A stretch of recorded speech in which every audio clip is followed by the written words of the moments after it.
როგორც ექსპერტები ვარაუდობენ, ის ადამიანები გადარჩენიან, ვისაც ექნება ხელოვნური ინტელექტის ცოდნა და ვინც იქნება ხელოვნური ინტელექტის უნარებით აღჭურვილი. ხელოვნური ინტელექტის აკადემია მეტალაბის საზოგადოების გაძლიერებისთვის ასე ქვია პროექტს, რომელიც ევროკავშირისა და კონრად ადენაუერის ფონდის მხარდაჭერით გორში ქართული მედია ჯგუფის მიერ ხორციელდება. სხვადასხვა სფეროს წარმომადგენლები მოსალოდნელ რისკებს განიხილავენ და ამ პროცესში ხელოვნური ინტელექტის როლზე საუბრობენ. ექსპრეს კურსი სწორედ იმ უნარების განვითარებას ითვალისწინებს, რაც ცენზურის პირობებში მოქალაქეებს ინფორმაციის სწრაფად მოძიების, გაანალიზების და გავრცელების საშუალებას მისცემს.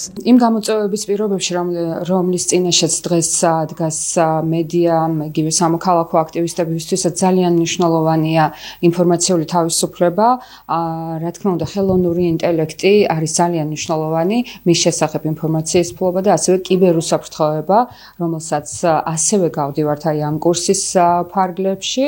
დაუბრუნდები იმ თემას, რომ არის გარკვეული ცენზურა და მოსალოდნელია, რა თქმა უნდა, იმ პირობებში, რომელშიც ცხოვრობთ, რომ ეს ცენზურა კიდევ უფრო გაიზარდოს, ამიტომ რა თქმა უნდა ის უნარები, რომელსაც ხელოვნური ინტელექტთან უფრო ახლოს გაცნობა შეგვმატებს, იქნება ძალიან მნიშვნელოვანი ინფორმაციის მოძიების, მათი შეკრების თვალსაზრისით, ასე რომ ძალიან მნიშვნელოვანია ეს შეხვედრები, რომლის ფარგლებშიც ამ ინფორმაციას მივიღებთ. ძალიან ბევრი რამე არ ვიცოდი ხელოვნურ ინტელექტზე, რა თქმა უნდა, ასეთი კურსები უნდა ტარდებოდეს ამ ერთ ტრენინგზე, ძალიან ბევრი რამე ვისწავლე.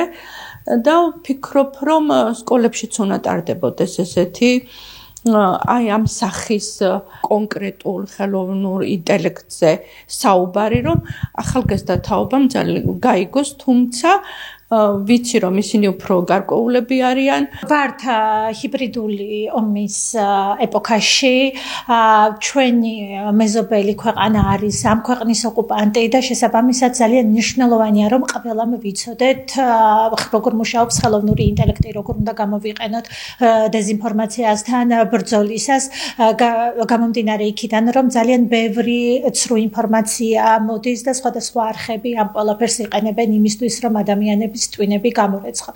ამიტომ მსგავსი ტრენინგები განსაკუთრებით რეგიონში არის მნიშვნელოვანი, რომ რაც შეიძლება მეტი ინფორმაცია მიიღონ სწორი ადამიანებმა, გამოიყენონ სწორად ხელოვნური ინტელექტი. პროგრამას AI და კიბერუსაფრთხოების სპეციალისტი ოთარ კვირიკაშვილი უძღვება, რომელიც ამ ეტაპზე ორ ჯგუფში გადანაწილებულ 30-მდე მონაწილეს უზიარებს საკუთარ გამოცდილებას.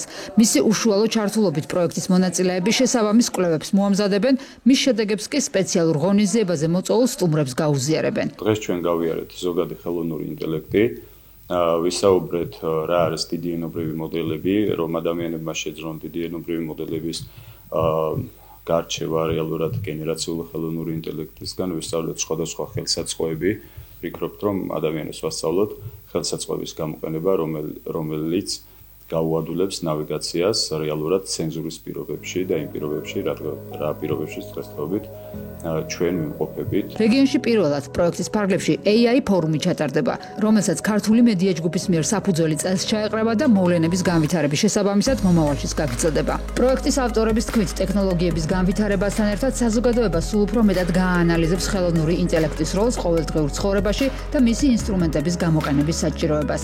ამ გამოწვევას კი როგორც GMG-ს გუნდი ამბობს, აღნიშნული პროექტის საშუალებით შიდა ქართლში საზოგადოების გარკვეული ნაწილი უკვე შემზადებული დახვდება.